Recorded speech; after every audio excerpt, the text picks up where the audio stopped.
El 5 de enero de 2026. Imaginen esto, Venezuela y el mundo entero se despiertan con una noticia de esas que lo cambian todo.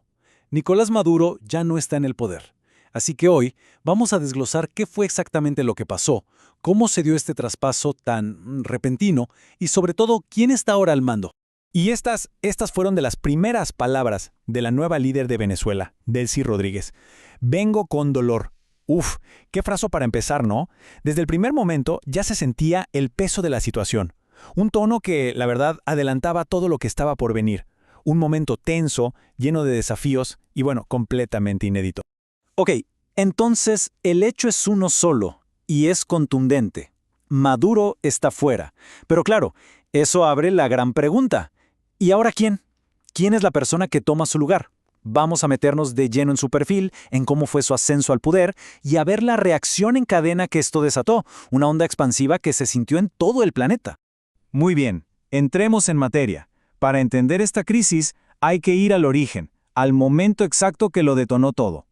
Y aquí está el corazón del conflicto. Fíjense en las palabras porque son clave. Por un lado, el gobierno venezolano lo llama secuestro, o sea, una agresión en toda regla. Por el otro, el gobierno de Estados Unidos dice que fue una detención, la captura de un presunto narco. Son dos versiones, dos realidades completamente opuestas para explicar un mismo hecho. Y claro, detrás de cada palabra hay años y años de desconfianza. Entonces, ¿cómo se le da un marco legal a algo tan drástico? Bueno, aquí entra en juego un término clave: ausencia forzosa.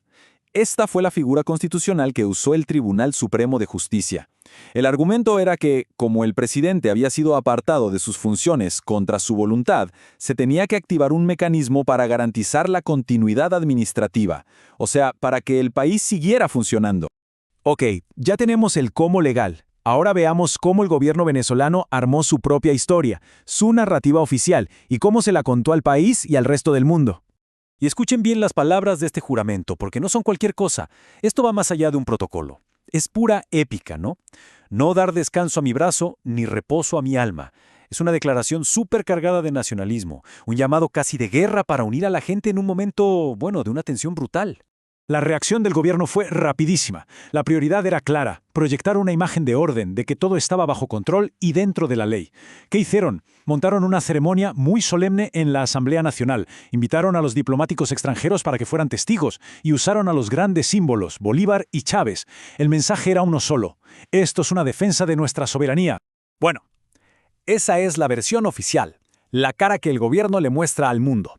Pero para tener la foto completa, es indispensable saber quién es ella, la mujer que de repente se encuentra en el ojo del huracán. Exacto, esa es la pregunta del millón. Porque su historia, su carrera, es fundamental para entender no solo cómo llegó hasta aquí, sino qué podemos esperar de su gobierno para el futuro de Venezuela. Y a ver, su carrera ha sido, bueno, un ascenso vertiginoso, sobre todo bajo Maduro. Empezó como abogada, tuvo un cargo con Chávez, pero es con Maduro que su poder explota. Miren los puestos: ministra de Comunicación, luego canciller, después vicepresidenta, y no para ahí, ministra de Economía y Finanzas, y finalmente ministra de Petróleo. O sea, estamos hablando de que acumuló los cargos más importantes del Estado. Pero hay otro lado de la historia, y es que sus críticos señalan algo que, por lo menos, llama la atención: un patrón. Fíjense. Varios de los altos funcionarios a los que ella fue reemplazando en estos cargos tan importantes terminaron o con órdenes de captura o directamente en la cárcel. Para sus opositores, esto no es coincidencia, es una señal de las luchas de poder internas que hay en el gobierno. Entonces, al final del día, tenemos dos retratos de Delcy Rodríguez que no podrían ser más distintos. Por un lado, la narrativa oficial la pinta como la sucesora patriótica, la defensora que da un paso al frente en una crisis. Pero, por el otro lado, sus críticos la ven como una figura autoritaria y mencionan escándalos internacionales como el famoso Delcy Gate en España. Ok, dejemos por un momento la política interna venezolana y crucemos al norte, a Washington, porque la reacción de la administración Trump fue una montaña rusa. Y digo montaña rusa porque, al principio, el tono parecía increíblemente conciliador. Según contó el propio Donald Trump, en una de las primeras conversaciones, Delcy Rodríguez le habría dicho algo como: haremos lo que necesiten. Una puerta abierta a la colaboración, ¿no? Pues esa puerta se cerró de un portazo, porque muy poco después el tono cambió 180 grados. Llegó esta advertencia, pública y muy directa. Si ella no hace lo correcto, va a pagar un precio probablemente más grande que Maduro. O sea, de la cooperación a la amenaza en un abrir y cerrar de ojos. Y la cosa no quedó ahí. La postura de Estados Unidos se puso todavía más dura. Trump llegó a decir que su país estaba, de forma temporal, a cargo de Venezuela y exigió acceso total a sus recursos, incluyendo, por supuesto, el petróleo. Una declaración súper fuerte que, como se imaginarán, causó un revuelo enorme. Y con todo este ruido, era de esperarse que el resto del mundo no se iba a poner de acuerdo. La comunidad internacional se partió. Cada país tomó su posición y las alianzas de siempre se pusieron a prueba. Y esta tabla lo resume todo perfectamente. Miren qué dividido está el panorama. Estados Unidos, por un lado, la reconoce como interlocutora, pero al mismo tiempo la amenaza. Brasil, un vecino gigante, la reconoce como presidenta interina, pero Panamá la rechaza de plano. Y claro, la oposición interna, la plataforma unitaria, dice que es ilegítima. No hay, para nada, un consenso. El caso de Francia fue un capítulo aparte, una escalada diplomática de manual. Todo empezó con un tuit del presidente Macron. A Delcy Rodríguez esto le pareció insolente y su respuesta fue expulsar diplomáticos franceses. Obviamente, Francia no se quedó de brazos cruzados y respondió con la misma moneda.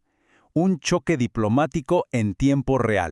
Y así, con todas estas piezas en el tablero, el gobierno venezolano, Estados Unidos, Europa, los vecinos latinoamericanos, llegamos a la situación actual. Venezuela está literalmente en una encrucijada histórica.